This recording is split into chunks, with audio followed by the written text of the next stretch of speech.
레아가 야곱에게 낳은 딸 디나가 그 땅의 딸들을 보러 나갔더니 히위 족속 중 하몰의 아들 그 땅의 추장 세겜이 그를 보고 끌어들여 강간하여 욕되게 하고 그 마음이 깊이 야곱의 딸 디나에게 연연하며 그 소녀를 사랑하여 그의 마음을 말로 위로하고 그의 아버지 하몰에게 청하여 이르되 이 소녀를 내 아내로 얻게 하여 주소서 하였더라.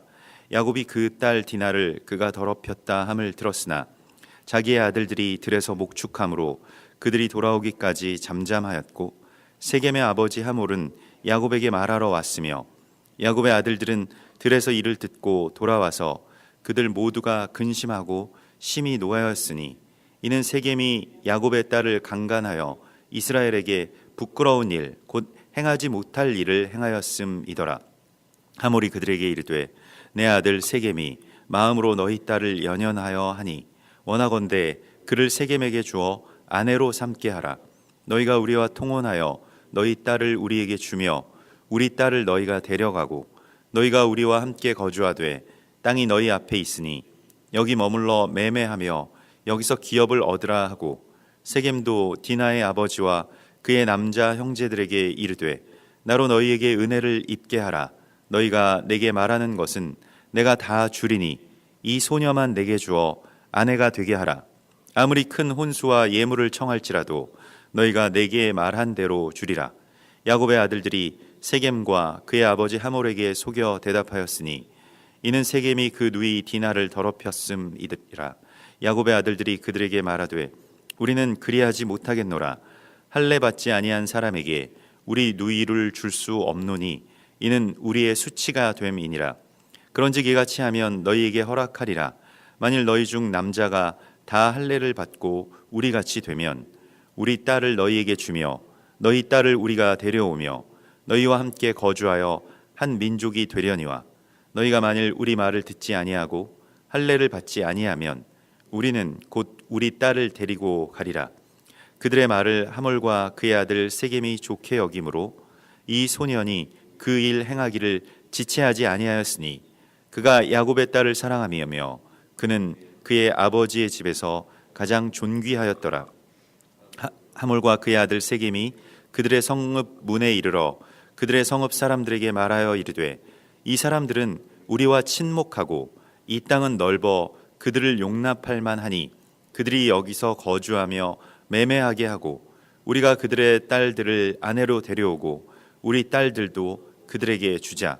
그러나 우리 중에 모든 남자가 그들이 할례를 받음 같이 할례를 받아야 그 사람들이 우리와 함께 거주하여 한 민족 되기를 허락할 것이라. 그러면 그들의 가축과 재산과 그들의 모든 짐승이 우리의 소유가 되지 않겠느냐. 다만 그들의 말대로 하자. 그러면 그들이 우리와 함께 거주하리라.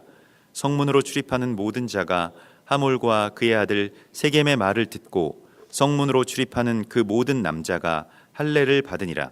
제3일에 아직 그들이 아파할 때에 야곱의 두 아들 디나의 오라버니 시므온과 레위가 각각 칼을 가지고 가서 몰래 그 성읍을 기습하여 그 모든 남자를 죽이고 칼로 하몰과 그의 아들 세겜을 죽이고 디나를 세겜의 집에서 데려오고 야곱의 여러 아들이 그 시체 있는 성읍으로 가서 노략하였으니 이는 그들이 그들의 누이를 더럽힌 까닭이라. 그들이 양과 소와 나귀와 그 성읍에 있는 것과 들에 있는 것과 그들의 모든 재물을 빼앗으며 그들의 자녀와 그들의 아내들을 사로잡고 집 속의 물건을 다 노략한지라. 야곱이 시므온과 레위에게 이르되 너희가 내게 화를 끼쳐 나로 하여금 이 땅의 주민 곧 가나안 족속과 브리스 족속에게 악취를 내게 하였도다.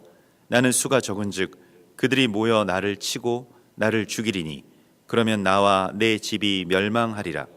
그들이 이르되 그가 우리 누이를 창녀같이 대우함이 옳으니이까.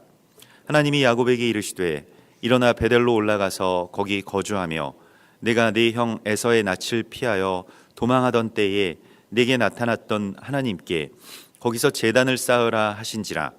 야곱이 이에 자기 집안 사람과 자기와 함께한 모든 자에게 이르되 너희 중에 있는 이방 신상들을 버리고 자신을 정결하게 하고 너희들의 의복을 바꾸어 입으라. 우리가 일어나 베델로 올라가자.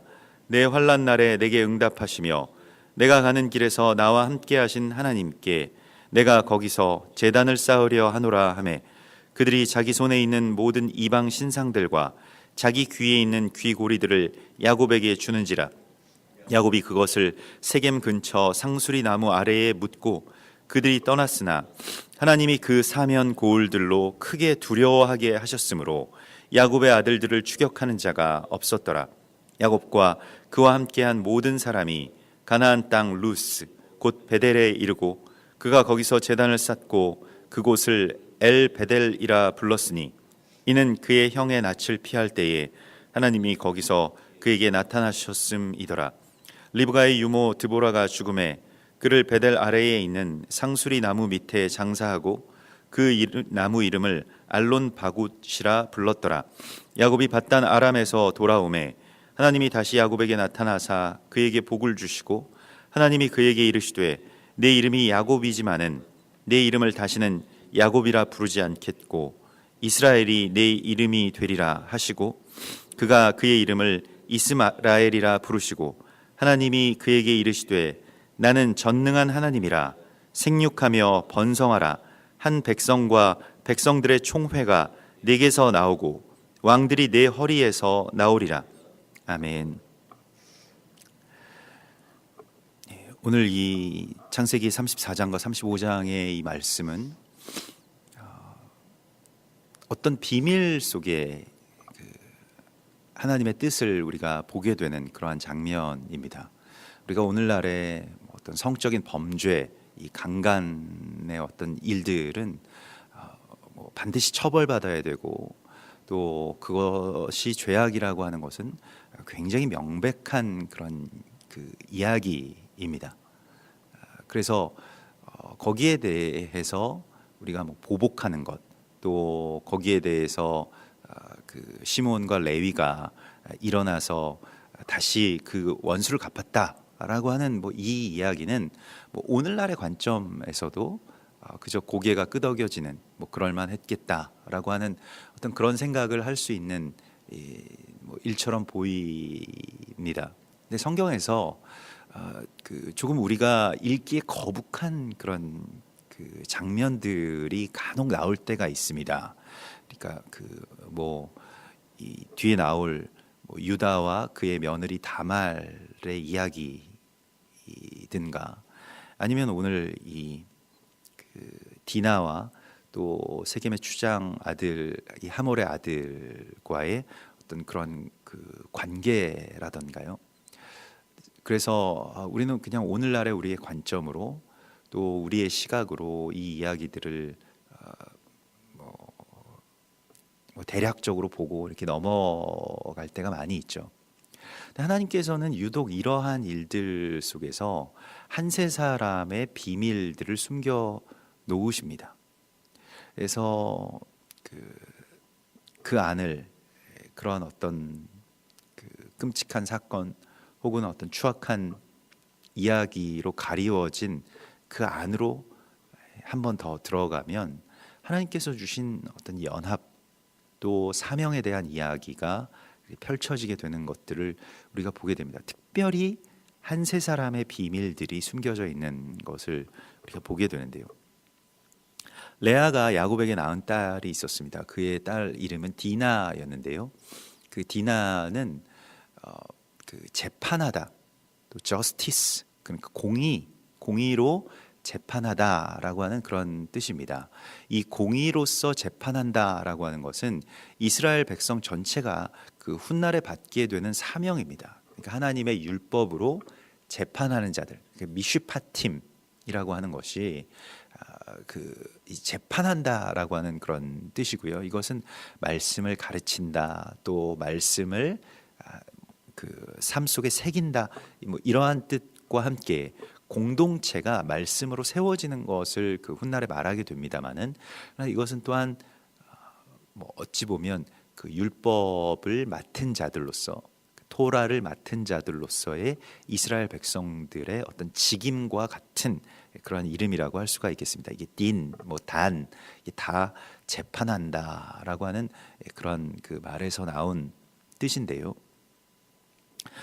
그런데 이제 히위 족속 중 하몰의 아들 그 땅 추장 세겜이 그를 끌어들여 강간하고 또 그 이후에 사랑하게 돼서 그 마음을 말로 위로했다, 이런 말이 나옵니다. 그래서 우리는 뭐 어떤 그 이러한 어떤 성적 범죄의 이야기만 나오면 굉장히 혐오스럽게 하고 그냥 그 닫아버리는 것이 오늘날의 어떤 뭐 상식적이고 또 통용되는 어떤 생각이겠습니다만은 그 실은 이제 우리가 하나님의 말씀을 보려면 이 죄와 이 사람을 좀 이렇게 그 분리시키는, 그게 또한 제사장의 사명이기 때문에요. 그래서 잠시 이것에 대하여서 좀 다른 이 의미를 이 안에서 우리가 하나님께서 주신 의미가 무엇인지를 이렇게 보도록 하겠습니다. 그렇다고 해서 이러한 모든 어떤 성적인 범죄가 하나님이 용인하신다, 이런 뜻은 아니겠습니다. 여기에는 뭐 오늘 이 34장의 말씀처럼 크나큰 어떤 그 죄의 벌과 대가를 받게 되어 있는 그런 이야기임은 뭐 자명한 것이라고 할 수가 있겠죠. 그러나 우리는 그 안에 있는 어떤 의미들을 지금 보려고 하고 있습니다. 그래서 히위 족속이라고 하는 말은 히삐에서 나온 것인데, 히삐는 어원이 핫바입니다. 이게 다 이 핫바는 우리가 말하는 하와가 바로 핫바입니다. 그래서 어떤 뜻이냐 하면, 하와의 이름의 뜻은 이제 사실은 에덴 동산에서는 이 아담이 이 하와를 하와라고 부르지는 않았습니다. 그냥 이샤, 그러니까 내 몸으로 불렀습니다. 내 뼈 중에 뼈요, 살 중에 살이기 때문에 그냥 나라고 불렀다는 겁니다. 이쉬, 이샤, 이거는 그냥 다 자신을 지칭하는 말과 다름이 없습니다. 그래서 우리도 그런 말이 있죠. 자기야라고 부를 때가 있죠. 자기는 자기인데요, 그런데 그 사람이 자기라는 겁니다. 그러니까 에덴 동산에서 아담과 하와의 관계는 자기였습니다. 서로가 자기야라고 부르는 관계였고요. 그런데 에덴 동산에서 쫓겨났을 때 사실은 그 여자 때문에 쫓겨나게 된 것이죠. 뭐 어떻게 엄밀하게 따지면. 그래서 그때에 아담이 비로소 그의 아내의 이름을 불렀더라, 이렇게 나옵니다. 하와라고 부르게 된 것이죠. 하와는 무슨 뜻이냐면 생명을 주는 자라고 하는 그러한 뜻이 되겠습니다.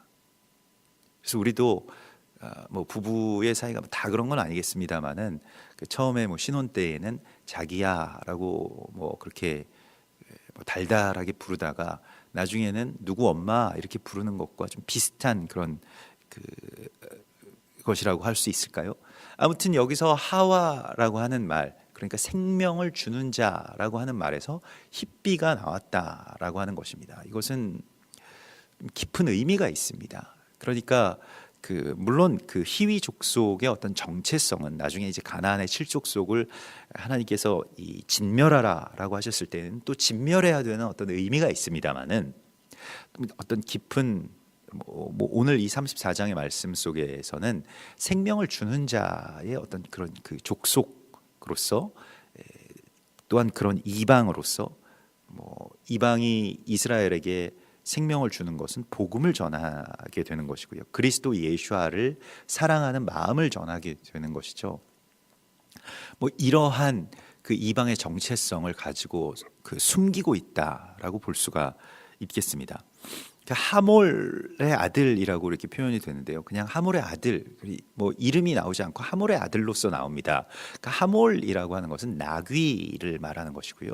예수님께서 입성하실 때 나귀를 타고 예루살렘으로 들어오시죠. 이것은 이 마지막 때에 이 예루살렘의 동문으로 입성하실 그 왕의 모습의 어떤 예고편과 같은 것이었습니다.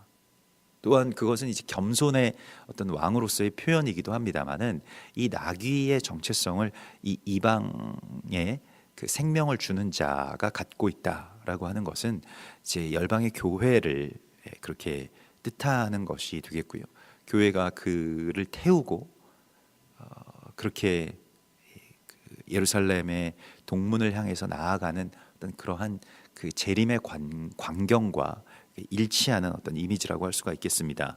그런데 이 나귀를 이제 하몰이라고 하는데, 이 하몰의 어원은 하마르에서 나온 것이고요. 하마르는 이제 끌어오르다, 끌어서 부풀어 오르다라고 하는 그런 뜻을 갖고 있습니다. 이것은 이제 로마서 11장 11절에 이방인으로 하여금 이스라엘을 시기나게 하려 함이라라고 할 때, 이 시기나게 한다라고 하는 것도 이제 끌어오른다라고 하는 어떤 그런 뜻을 갖고 있습니다. 그러니까 아주 굉장히 막 뭔가가 뜨거워서 그것이 뭐 사랑이든 어떤 열정이든 아무튼 그것으로 이제 끌어오르게 하는 것인데요. 뭐 좋은 의미도 있고 또 좋지 않은 의미도 있겠습니다.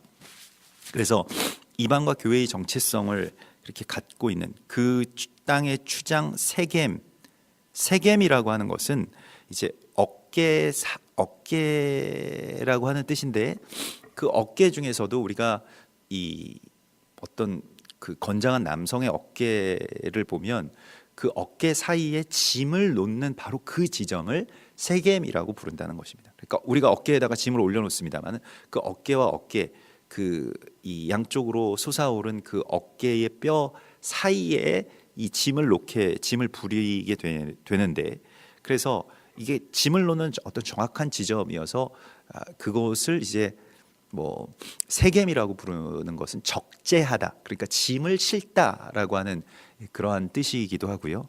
또 뭐 그런 것과 연관되었겠습니다마는 아침에 일찍 떠나다라고 하는 그런 뜻도 있습니다.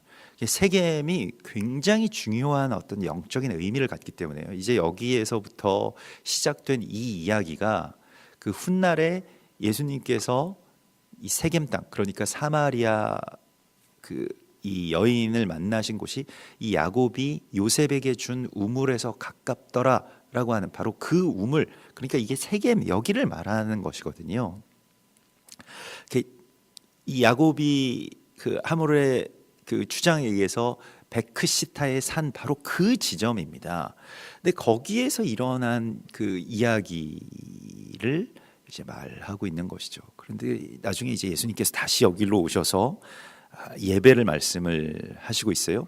그러니까 이게 다 연결되는 그 이야기이기 때문에 그냥 우리가 뭐 한번 뭐 성경에서 다른 면모를 뭐 찾아보자 이러한 어떤 뜻이 아닙니다. 이것은 이 예수님께서 이 땅 가운데 오셔서 한세 사람을 이루시는 어떤 그 구속사에 대한 아주 깊은 통찰이 이 안에 담겨 있다라고 하는 것이죠.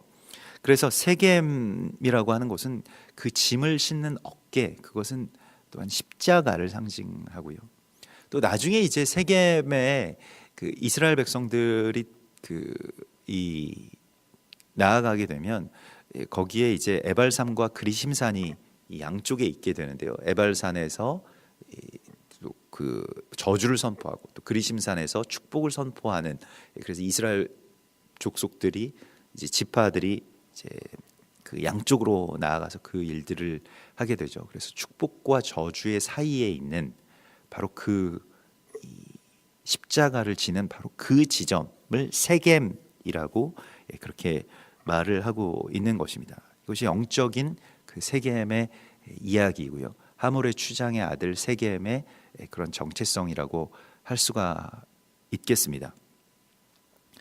그래서 그 마음이 깊이 야곱의 딸 디나에게 연연하여, 이 연연이라고 하는 것은 나바크라고 해서 이것은 이제 하나가 되려고 붙잡다, 막 완전히 결합하다, 착 달라붙다, 뭐 이런 뜻입니다.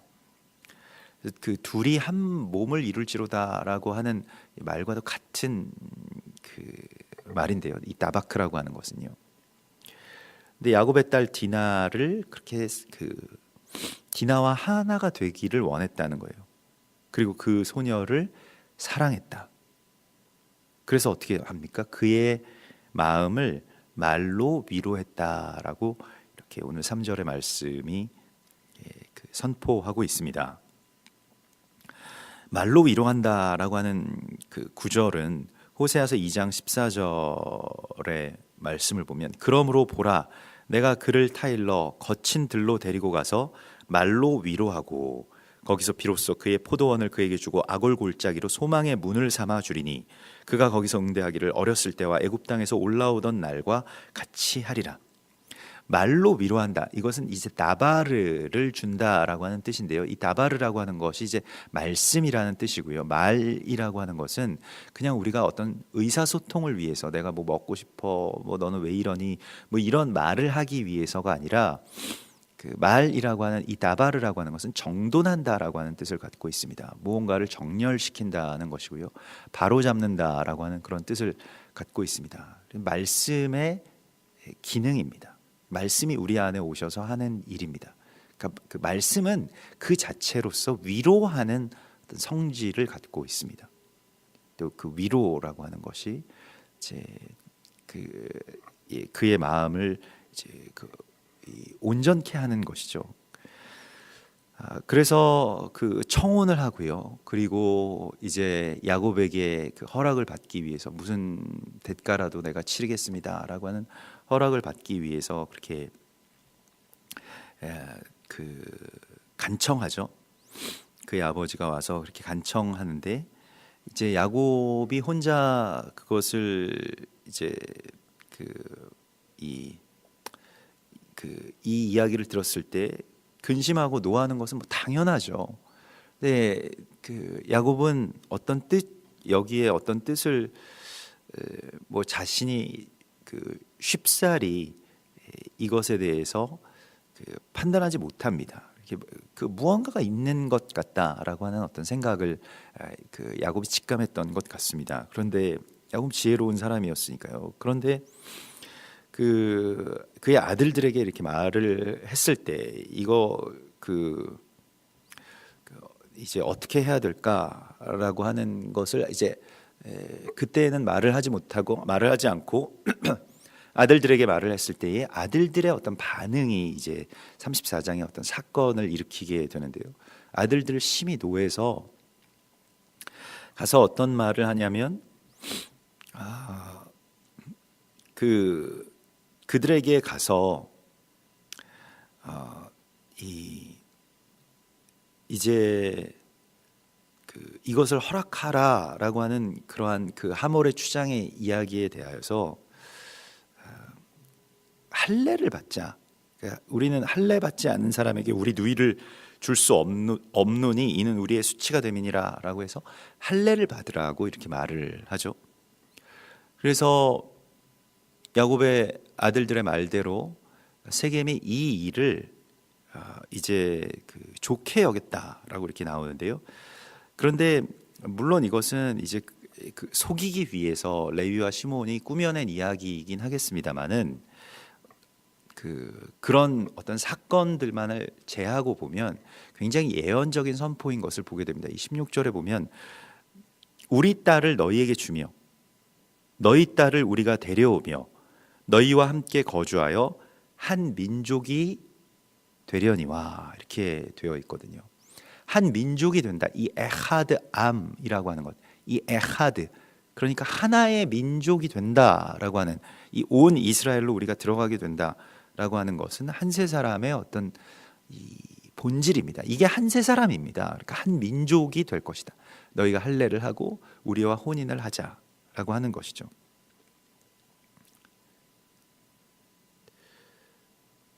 요한복음 11장 그 51절에서 예수님의 죽음에 대해서 그 가야바가 본의 아니게 뭐 자신의 어떤 생각과는 상관없이 그렇게 선포하는 모습을 보게 되는데 한 사람이 백성을 위하여 죽어서 온 민족이 망하지 않게 되는 것이 너희에게 유익한 줄을 생각하지 아니하는도다. 그러니까 한 사람이 백성을 위해 죽어서 그냥 유대인들을 유익하게 하는 것이 아니라 온 민족 이 세상의 모든 민족을 유익하게 하는 줄을 너희가 알지 못하는도다. 가야바가 그런 말을 합니다. 그래서 이 말에 대해서 사도 요한은 이 말은 스스로 함이 아니요 그 해의 대제사장이므로 예수께서 그 민족을 위하시고 또 그 민족만 위할 뿐 아니라 흩어진 하나님의 자녀를 모아 하나가 되게 하기 위하여 죽으실 것을 미리 말함이로라. 온 열방을 모아서 하나가 되게 에하드 암이 되게 하실 것을 위해서 예수께서 죽으셨다는 겁니다. 이것이 이제 세겜의 이 죽음의 사건과 연결되어 있는 그런 이야기라고 할 수가 있겠습니다. 그래서 이 소년이 이 일 행하기를 지체치 아니하였다. 이 할례라고 하는 것은 그 십자가와 연결되는 그러한 그 자기 십자가에 대한 선포라고 할 수가 있겠는데요. 근데 그 일 행하기를 지체치 아니하였으니 그가 야곱의 딸을 사랑함이며 그는 그의 아버지 집에서 가장 존귀하였더라 이렇게 되어 있는데요. 사랑이라고 하는 것을 대부분 다 아하브라고 하는 말을 쓰는데요. 근데 여기에서는 하페츠라고 하는 말을 썼습니다. 이 사랑으로 번역된 말이요. 그것은 굽히다라고 하는 그런 뜻입니다. 자기를 버리다라고 하는 그런 뜻을 갖고 있습니다. 이 사랑의 단계까지 그가 들어가는 것입니다. 이것을 흔히 뭐 그 헬라어로서 우리가 해석을 할 때 이게 그냥 에로스의 사랑 또 아가페의 사랑 이 차이에 있는 것일 것입니다. 그래서 그 자기를 버리는 어떤 사랑에까지 그가 도달한 것을 우리가 이 안에서 이렇게 보게 되는데요. 그는 그의 아버지의 집에서 가장 존귀하였더라. 이 존귀하였다, 이 카바드라고 하는 것은 이제 거룩하다라고 하는 그러한 그 뜻입니다. 그래서 그의 아버지의 집에서 그가 존귀한 자였다. 물론 그 맏아들이라고 하는 뜻도 되겠습니다만은 가장 거룩한 자였다라고 하는 그러한 뜻도 되겠습니다. 우리가 지금 이 어떤 사건만을 놓고 보면 그런 그 말을 할 수가 없겠습니다만은 이것은 그 안에 있는 어떤 영적인 의미들이 더 중요하기 때문에요. 그래서 이제 그러한 상황 속에서 하몰과 그의 아들 그 세겜이 성읍 문에서 세겜 사람들을 다 모아놓고 이렇게 말합니다. 이 사람들은 우리와 친목하고, 이 친목이라고 하는 것도 이제 이 우리와 이제 하나가 된다라고 하는 그러한 뜻이죠. 그래서 친목이라고 하는 말이 이제 살렘인데요.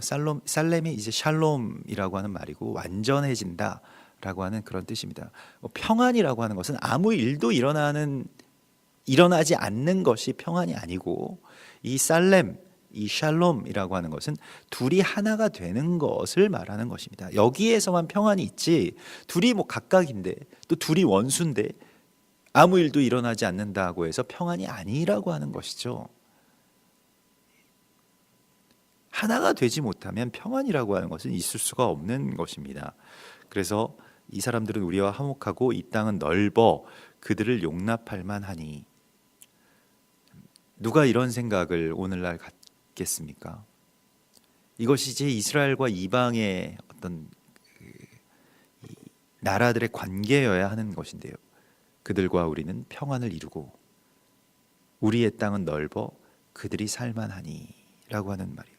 오늘날에도 이스라엘 땅에서 벌어지고 있는 그 땅에 대한 어떤 아주 기나긴 싸움들, 아직도 그치지 않는 그 땅의 싸움들 속에, 그러한 포연 속에 우리도 그것을 바라보고 있는데요.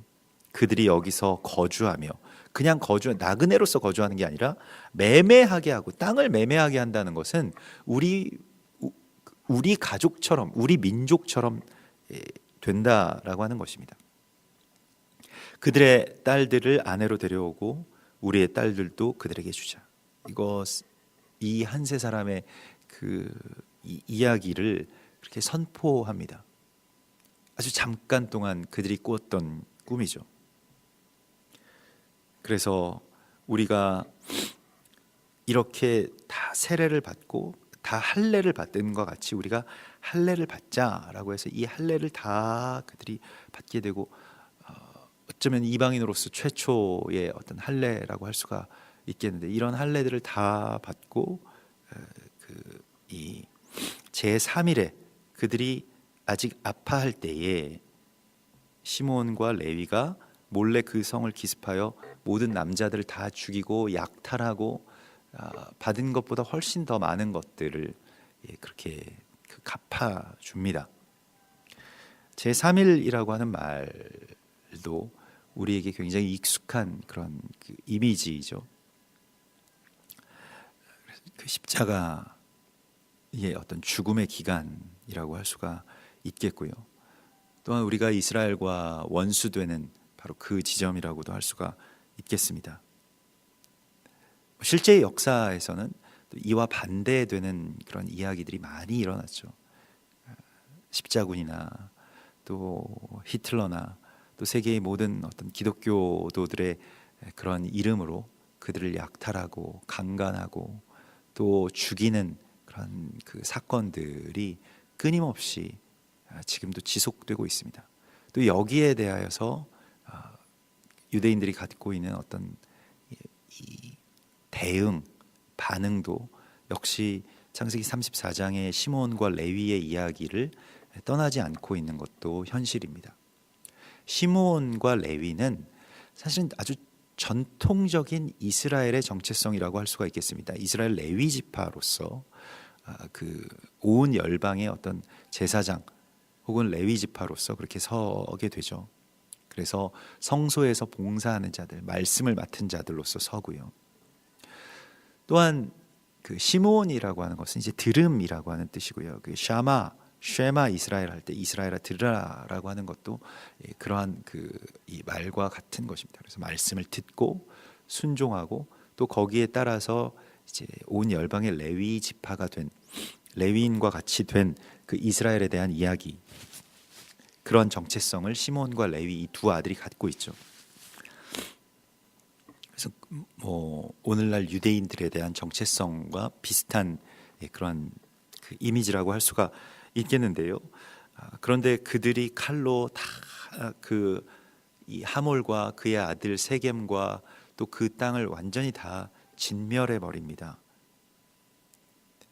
그리고 재물을 빼앗고 그의 자녀와 그들의 아내를 사로잡고 이제 포로로 끌고 오는 그러한 장면을 우리가 보게 됩니다. 물론 뭐 세겜도 잘못한 일입니다만은 뭐 그거 이상으로 이 갚아야 분이 풀렸던 이 시므온과 레위도 그 결코 뭐 그 이 일들이 이 정당하게 또 정확하게 처리되었다라고도 볼 수가 없겠죠. 이방과 이스라엘의 관계가 그렇습니다. 우리가 유대인들에게 한 일, 또 유대인들이 그것에 대해서 갚는 일, 이 두 가지가 계속해서 그렇게 서로에 대한 어떤 반목으로 이어져 왔던 것을 보게 됩니다. 아직까지도 그 이야기가 끝나지 않게 되죠. 야곱이 이 일들을 보고 그래 너희가 아버지의 마음을 시원하게 했다, 복수를 해주었으니 잘하였구나라고 하지 않았습니다. 너희가 내게 화를 끼쳤다. 그래서 나로 하여금 이 땅의 주민들에게 악취를 내게 하였다. 이스라엘의 악취가 된다라고 그렇게 말을 하죠. 그들이 나를 치고 나를 죽이리라라고 하는 어떤 또 공포에 빠지게도 되고요. 나중에도 이 죽기 전까지도 그 시몬과 레위에 대하여서는 이렇게 말을 합니다. 이 다른 자녀들에게는 다 축복을 합니다만은 이 창세기 49장 5절에서 그 12지파에 대한 이야기 속에서 시므온과 레위는 형제요 그들의 칼은 폭력의 도구라. 내 호나 그들의 모의에 상관하지 말지어다. 내 영광아 그들의 집회에 참여하지 말지어다. 그들이 그들의 분노대로 사람을 죽이고 그들의 혈기대로 소의 발목 힘줄을 끊었음이로다. 그래서 이스라엘의 혼이, 이스라엘의 영이 그들의 모의에 참여하지 말라, 그들의 뜻과 함께하지 말라라고 하는 아주 분명한 경고의 유언을 내립니다. 그래서 그 노여움이 혹독하니 저주를 받을 것이며, 그 저주는 무엇입니까? 그들을 야곱 중에서 나누며 이스라엘 중에서 흩으리로다. 나누고 흩어지는 저주를 받게 된다는 겁니다. 이스라엘이 받은 바로 저주가 이방인들에 대한 어떤 사명이 아니라 이방인들에 대한 증오, 우리가 그들에게 받은 것을 갚아주자라고 하는 어떤 원수됨의 이야기 때문이었고요. 또한 열방의 교회인 우리도 이스라엘에 대하여서 시므온과 레위의 모의에 참여한다면 우리가 받은 만큼 갚아야 된다. 그것이 꼭 이스라엘이 아닐지라도 누군가 우리의 원수됨이 또한 이스라엘입니다. 그러한 모든 이스라엘들에 대하여서 이런 어떤 증오들을 또 증오가 더 증폭시켜서 그 보복이 보복을 낳고 그것보다 더 큰 보복을 가하고 이러한 것으로 그냥 서로를 다 죽여버리는 이러한 삶의 또 이러한 인류의 어떤 비극 가운데로 우리가 빠지게 되는 것이죠. 31절에 그 아들들은 그렇게 말합니다. 그가 우리 누이를 창녀같이 대우함이 옳으니까 라고 말을 하죠. 그래서 이 아들들이 보고 있는 시몬과 레위의 모의의 핵심은 무엇입니까? 내가 어떤 대우를 받았는가, 거기에 대해서 내가 갚아주겠다라고 하는 것이죠. 사실은 내가 받은 대우를 갚아주는 것 대신에 그것을 용서하고 그것을 넘어서라고 하는 말씀은 예수님께서 이 땅 가운데 오셔서 계속해서 말씀하신 말씀입니다. 나는 너희에게 이르노니, 마태복음 5장 39절에서요, 악한 자를 대적하지 말라.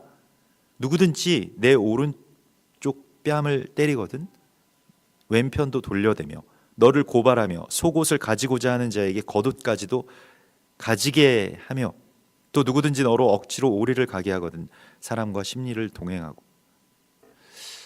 그래서 우리가 이 말씀에 대해서 고개를 끄덕이기도 하고 아멘하기도 합니다만은 이게 내 이야기가 됐을 때 펄쩍 뛰게 됩니다. 무슨 말을 하는 거냐고. 지금 당신도 당해봐야 알지, 이런 식으로 이제 이야기를 하면서 우리가 자기 자신을 그렇게 파멸로 몰아가죠.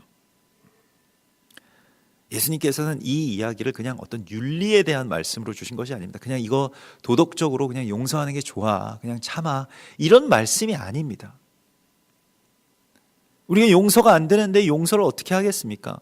그런데 예수님께서 이렇게 말씀을 하십니다. 이같이 한즉 하늘에 계신 너희 아버지의 아들이 되리니, 이는 하나님이 그 해를 악인과 선인에게 비추시며 비를 의로운 자와 불의한 자에게 내려주심이라. 또 너희가 너희 형제에게만 무난하면 남보다 더하는 것이 무엇이냐? 이방인들도 그렇게 하지 아니하느냐? 그러므로 하늘에 계신 너희 아버지의 온전하심과 같이 너희도 온전하라. 레위기 11장에서는 내가 거룩하니 너희도 거룩하라. 예수님께서는 너희 아버지가 온전하신 것과 같이 너희도 온전하라. 이 온전함이라고 하는 것이 무엇입니까? 하나님의 아들들이 되는 것이고요. 하나님의 아들이 되는 그 이야기가 어디에 숨어져 있습니까?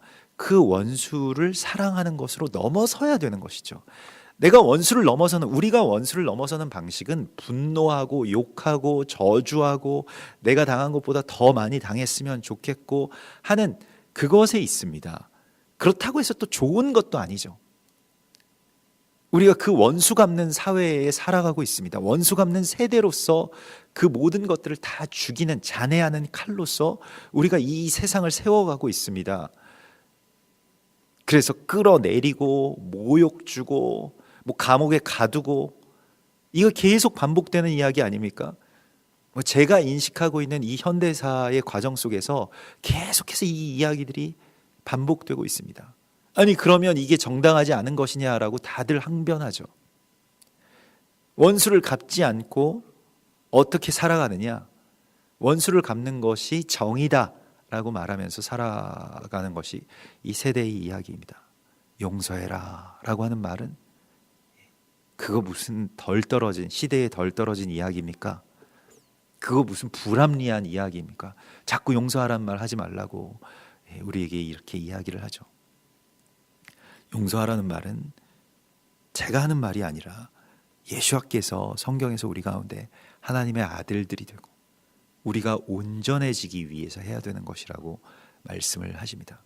원수를 넘어서지 못하면 한 세 사람은 이룰 수가 없습니다.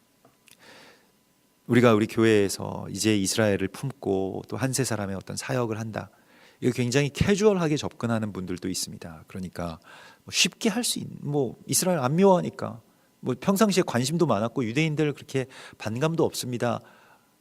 이렇게 시작해서 한 세 사람 이룰 수 있는 것이 아닙니다. 꼭 거기에는 원수를 넘어서야 되는 어떤 관문이 있습니다. 이거 대부분은 우리가 못 넘어섭니다. 지난 2000년 동안 못 넘어섰던 거를 내가 뭐 쉽게 호기롭게 그래요, 뭐 말씀에 다 나와 있는 거고 뭐 한번 해보죠. 뭐 그래서 이스라엘도 가고 유대인들과 접촉하고 반드시 일어나는 일들이 있습니다. 원수를 용서해야만 되는 일들이 일어나게 됩니다. 이게 꼭 뭐 유대인이 아니라고 할지라도 이 고리가 지금 이 창세기 34장에서부터 시작된 이 불의 고리, 그러니까 원수를 원수로 갚고 그것보다 더 크게 갚고 내가 눈을 맞았으면 그 두 눈을 나는 뽑아야 되고 뭐 이런 식의 이야기가 지난 모든 세대 동안 우리와 이스라엘에서 또한 우리와 서로에게서 일어났던 일들입니다. 이것을 어떻게 넘어설 수 있을까요?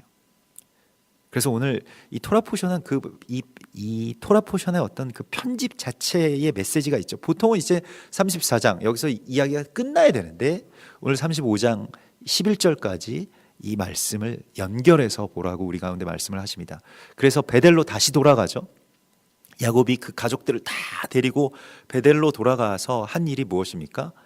그의 모든 식솔들에게 너희 안에 있는 우상을 제거해서 뭐 귀고리, 뭐 작은 것들, 뭐 숨겨놓은 모든 우상을 제거해서 그 땅에다가 묻자. 그래서 세겜 근처 상수리 나무 아래에 묻습니다.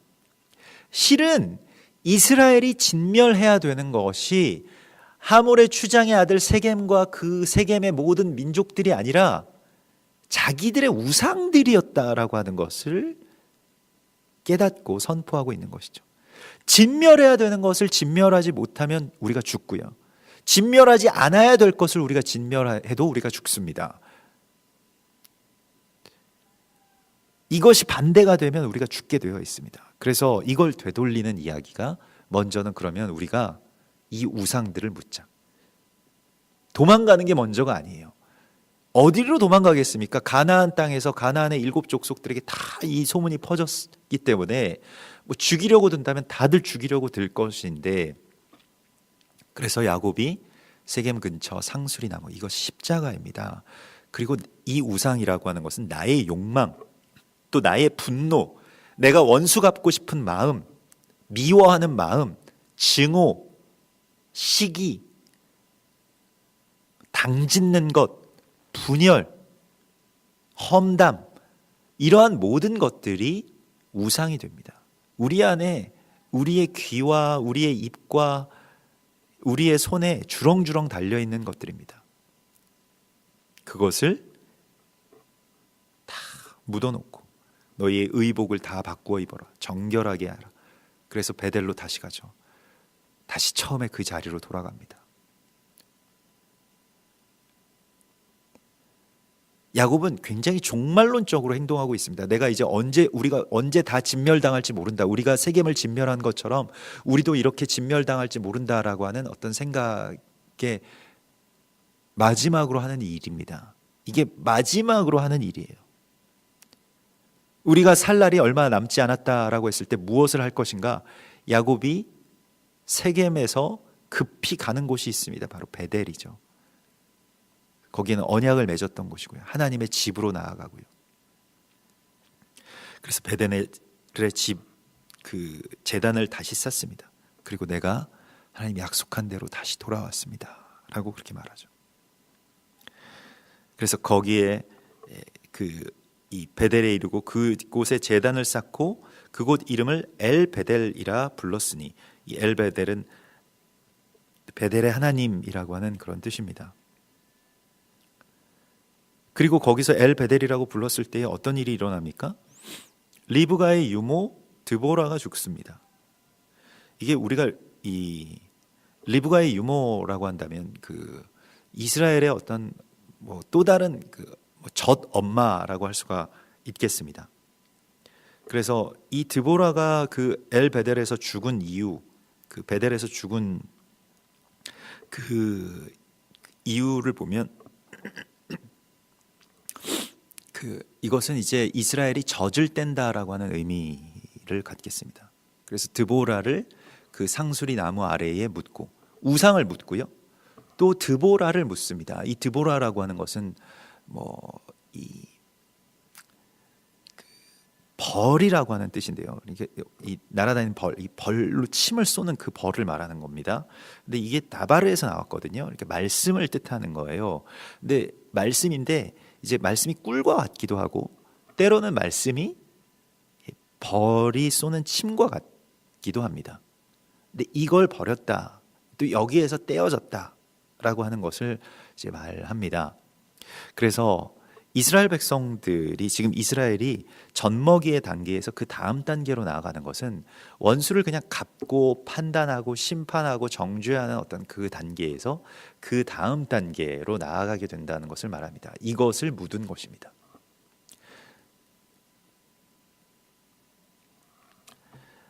그래서 그것이 이제 그걸 다 묻었을 때에 야곱이 밧단 아람에서 돌아오매 진작에 돌아왔죠. 세겜에서 살고 있었으니까요. 그런데 하나님께서는 비로소 오늘 35장 9절에서 밧단 아람에서 돌아오매 다시 야곱에게 나타나사 복을 주시고 내 이름이 야곱이지만은 그 이름을 이스라엘이라 하리라. 다시 한번 이스라엘을 이렇게 선포하시죠. 그러면서 생육하고 번성하라 한 백성과 백성들의 총회가, 그러니까 이 한 백성만 나오는 것이 아니라 여기서 백성들의 총회라고 이렇게 표현이 되어 있습니다. 이것은 온 이스라엘, 그러니까 온 열방이 너의 허리에서 나오게 될 것이다 라고 말씀하십니다. 그것을 산출하라 라고 말씀을 하시죠. 백성들의 모든 총회, 온 열방, 이스라엘과 하나가 되는 그러한 한세 사람을 산출하라고 말씀을 하십니다. 이것이 이스라엘입니다. 또한 이것이 우리가 받은 사명입니다. 깊은 한세 사람의 비밀과 사명 속에서 우리가 이 불의 고리를, 이 원수 맺음에 불붙은 이 사슬들을 끊어내고 오른뺨을 맞으면 왼뺨을 돌려대고 나를 고발하는 자를 용서하고 나를 재판장으로 질질 끌고 가는 자를 위해서 기도하는 그러한 하나님의 거룩한 한세 사람의 신부가 되라고 주께서 우리를 초대하십니다. 같이 기도하겠습니다. 하늘에 계신 우리 아버지시여, 이름이 거룩히 여김을 받으시오며 나라의 임하옵시며 뜻이 하늘에서 이룬 것 같이 땅에서도 이루어지이다. 오늘날 우리에게 일용할 양식을 주옵시고 우리가 우리에게 죄 지은 자를 사하여 준 것 같이 우리 죄를 사하여 주옵시고 우리를 시험에 들게 하지 마옵시며 다만 악에서 구하옵소서. 대개 나라와 권세와 영광이 아버지께 영원히 있사옵나이다.